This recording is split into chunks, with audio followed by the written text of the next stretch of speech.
যদি দর্শক বন্ধু আপনারা দেখছেন একে নিউজ বাংলা, আর এই মুহূর্তে উপস্থিত রয়েছে ভাঙড়। সঙ্গে রয়েছেন আইএসএফ এর গুরুত্বপূর্ণ নেতা ও একমাত্র জেলা পরিষদ সদস্য রাইনুল মোল্লা। রাজ্য রাজনীতিতে সব থেকে বড় চর্চার বিষয় হলো যে আইএসএফ এর প্রতিষ্ঠাতা পীরজাদা আব্বাস সিদ্দিকী তিনি ইচ্ছা প্রকাশ করেছিলেন যে 26শে বিধানসভায় কোন একটা জায়গা থেকে প্রতিদ্বন্দ্বিতা করবেন। এই যে আলোচনা, আব্বাস সিদ্দিকী ভোটে দাঁড়াচ্ছেন 26শে বিধানসভায়, কত দূরে এগিয়েছে? সত্যি সত্যি কি তিনি দাঁড়াচ্ছেন? আমরা বিস্তার ওনার কাছ থেকে শুনে নেব। হ্যাঁ, উনি তো দাঁড়াবে, আর দাঁড়ালে তো খুবই ভালো হয়।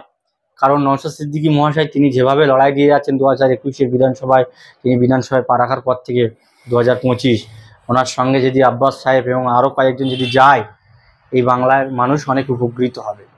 এবং ওনাকে রাজনীতিতে এসে এবং যদি একজন জনপ্রতিনিধি হতে পারে, আমি তো মনে করি এই বাংলার লাঞ্ছিত বঞ্চিত দলিত আদিবাসী পিছিয়ে পড়া মানুষের অনেকটাই সাহারা হয়ে উনি দাঁড়াতে পারেন। এবং ওনার রাজনীতি আসা দরকার, উনি দাঁড়িয়েও যাক। আর আমাদের দলের তরফ থেকে আলোচনাও চলছে, উনি হয়তো কন্টেস্টও করতে পারে, এবং যদি করে উনি বিধায়ক হিসেবে অবশ্যই বিধানসভায় পৌঁছে যাবে, আমরা আশাবাদী। এবং পৌঁছে বুঝতে পারবে বাংলার মানুষের যে মৌলিক থেকে 2011 থেকে রাজ্য সরকার যেভাবে তাদের অধিকার হরণ করেছে। আব্বাস সিদ্দিকী যদি তিনি সরাসরি রাজনীতিতে এসে অংশগ্রহণ করে কোনো জায়গাতে প্রতিদ্বন্দ্বিতা করে জয় পেয়ে বিধানসভায় যায়, বাংলার মানুষ বুঝতে পারবে এই সংবিধান তাদের দেশে বাঁচার জন্য, রাজ্যে বাঁচার জন্য তাদের যে অধিকার, সেই অধিকারের কথা তারা বুঝতে পারবে। আইএসএফ এর ভাঙড়ে একমাত্র জেলা পরিষদ সদস্য এবং আইএসএফ এর গুরুত্বপূর্ণ নেতা, এই আলোচনা কত দূরে পৌঁছেছে? অনেকটা আগে গিয়েছে। শুধু নওশাদ সিদ্দিকী আব্বাস সিদ্দিকী নয়, এবারে আমরা কিছু কম বেশি 150 ছুঁই জায়গায় আমরা বিধানসভায় আমাদের দলের পক্ষ থেকে প্রার্থী নিয়োগ করা হবে। এবং আমাদের যে প্রার্থীর পর্যালোচনায় দেখা যাচ্ছে প্রায় 50-এর অধিক জায়গায় আমরা জয়ের আশঙ্কা করছি। বাকি জায়গায় আমরা সেকেন্ড পজিশনে থাকব। এবং একটু যদি পিসফুল ভোট হয়, মানুষকে যদি ঠিকঠাকভাবে ভোট করাতে দেওয়া হয়, আমরা কিন্তু 100 ছুঁই বিধায়ক বার করে নিয়ে আসতে পারবো। আরও বিশেষ করে আমরা দেখতে পাচ্ছি এই কয়েক মাস আগেই আমাদের পার্টির অবজারভার নিয়োগ করেছে, তারপর থেকে বিভিন্ন জায়গায় থেকে যারা দীর্ঘদিন অন্যান্য দলের সঙ্গে যুক্ত ছিল, বঞ্চিত ছিল, তারা আমাদের সরাসরি দলের সঙ্গে যুক্ত হয়েছে। এবং শিক্ষিত মহল যারা এই ডাক্তার মাস্টার যারা আছেন, প্রফেসর, তারাও আমাদের দলের সঙ্গে যোগাযোগ করছেন। তারা বিভিন্ন বিধানসভা থেকে টিকিট নেওয়ার জন্য, প্রতিদ্বন্দ্বিতা করার জন্য তাদের বায়োডাটা আমাদের দলের কাছে অলরেডি জমা করছেন। এটা পার্টির কাছে নথিভুক্ত হচ্ছে। ঠিক ভোটের সময় আমরা দলের তরফ থেকে আমাদের ভালো ভালো শিক্ষিত মুখ যারা মানুষের জন্য কাজ করতে পারবে, সমাজের জন্য কাজ করতে পারবে, পিছিয়ে পড়া মানুষের জন্য কাজ করতে পারবে, সেই সমস্ত ব্যক্তিদের বিভিন্ন বিধানসভায় আমাদের দলের তরফ থেকে তাদেরকে প্রার্থী করা হবে, ভোটে দাঁড় করানো হবে। এবং আমরা আশাবাদী যারা ভোটে অংশগ্রহণ করবেন তারা মানুষের কাছে যথেষ্ট গ্রহণযোগ্যতা, তাদের এলাকায় যথেষ্ট প্রভাব আছে। তারা পার্টিতে আসলে মানুষ তাদের সাথ দেবে এবং সাধারণ মানুষ তাদেরকে ভোট দিয়ে বিধানসভায় পৌঁছে দেবে। তিনি বলেছিলেন যে গরম জায়গাটা, অনেক মানুষ মনে করছে যে 294টা বিধানসভার মধ্যে ক্যানিং পূর্ব গরম, আব্বাস সিদ্দিকী সেই জায়গায় দাঁড়াতে পারে। আপনি কি মনে করেন যে সত্যি সত্যি কি ক্যানিং পূর্বে দাঁড়াতে পারে? ক্যানিং পূর্বে অলরেডি আমাদের প্রার্থীর আলোচনা প্রায় শেষের দিকে। আমরা এবারে কিন্তু ক্যানিং পূর্বের আমাদের প্রার্থী যিনি হবেন তিনি একদম পুরো কি বলা যায় বাঘের বাচ্চা হবে, হই বললে সেই বলে তাড়িয়ে দেবে, সেরকমই প্রার্থী হবে। এবং আপনি যার নাম করছেন সেটা সময় কথা বলবেন কে হবে না হবে। পার্টিতে আলোচনা চলছে। একদম ক্যানিং পূর্ব কেন, আমরা এবারে বেশ কিছু বিধানসভা চিহ্নিত করা আছে, সেই সমস্ত বিধানসভা এবারে একদম প্রার্থী চাবুকের মতন হবে।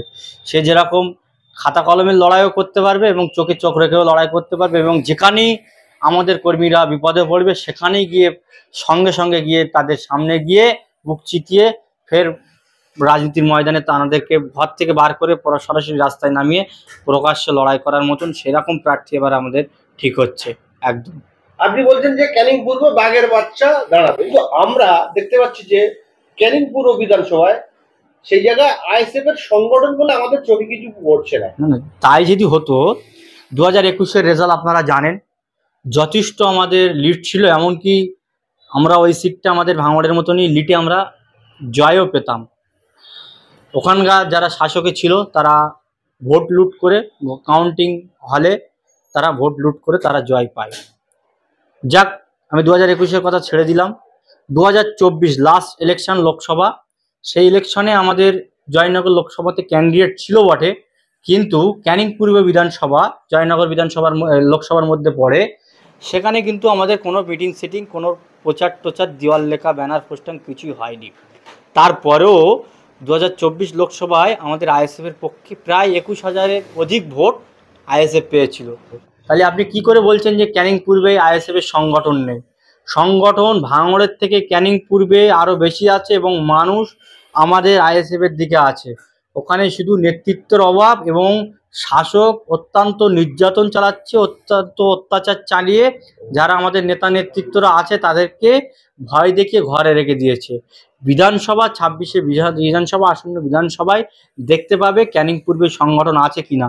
আপনারা দেখছেন, আজ কয়েকদিন ধরে আমরা সোশ্যাল মিডিয়ায় দেখতে পাচ্ছি।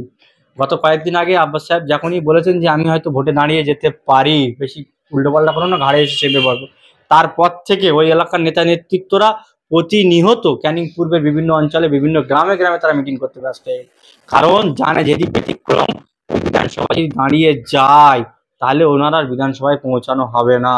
কারণ ওরাও চাচ্ছে একজন সৎ লিডার, সাহসী লিডার আমাদের এলাকায় নেতৃত্ব দেখ, তানারকে আমরা সামনে রেখে 26-এর লড়াইতে আমরা অংশগ্রহণ করব। তাই ওনারা ভয় পেয়ে এতদিন ভাঙড়ে যে হয়ে করতো, ওনার এখন ক্যানিংয়ে নিয়ে উনি বাঁচাতে মরিয়া হয়ে পড়েছে। সময় এখনও অনেক বাকি, অপেক্ষা করুন, দেখতে পাবে ক্যানিংও ভাঙড়ের মতন মানুষের জন উল্লাস দেখা পাবে। আপনাদের দলের চেয়ারম্যান নওশাদ সিদ্দিকী, তিনি বামফ্রন্টের সঙ্গে অনেক আগে থেকেই যোগ করতে আগ্রহী। তো সেই যে চিঠি দিয়েছিল বামফ্রন্ট চেয়ারম্যান বিমান বসুকে, আপনি আজও গুরুত্বপূর্ণ নেতা, কিছু খবর আছে? অবশ্যই আমাদের পার্টির তরফ থেকে বামফ্রন্টের কাছে লিখিত চিঠি অলরেডি পাঠিয়ে দিয়েছে। 26-এর ভোটের আগে এক জায়গায় বসে আলাপ আলোচনা, কিভাবে অংশগ্রহণ করা যায়, কিভাবে কি করা যায়।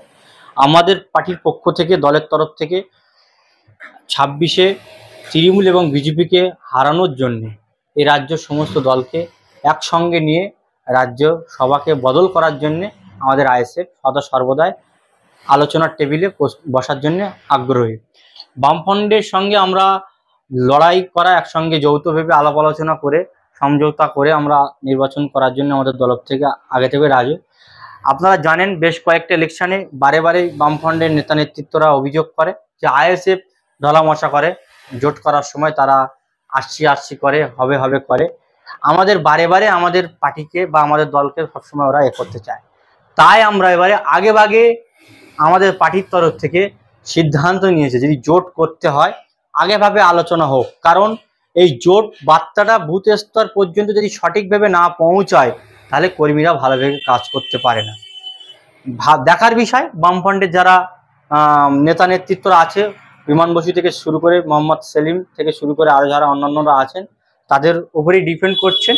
তাদেরকেও আমরা আজকে আপনাদের মিডিয়ার মাধ্যমে বলবো, এই রাজ্য তৃণমূল এবং বিজেপিকে যদি হারাতে হয় আসুন একসঙ্গে আমাদের আইএসএফের চেয়ারম্যান তথা ভাঙড়ের বিধায়ক নওশাদ সিদ্দিকীর সঙ্গে রাজ্য কমিটির সঙ্গে আলাপ আলোচনা করে আগেভাগেই আলোচনা সেরে ফেলুন এবং একসঙ্গে জোটবদ্ধভাবে এখন থেকেই আমরা হাতে হাত রেখে এই রাজ্যর যে একটা দুর্নীতির আঁকড়া হয়ে আছে, একটা সাম্প্রদায়িক দাঙ্গা অটোমেটিকলি প্রতিনিয়ত কোনো না কোনো জায়গায় লেগে আছে, এর বিরুদ্ধে আমরা সবাই মিলে লড়াইয়ের আহ্বান করে রাখি।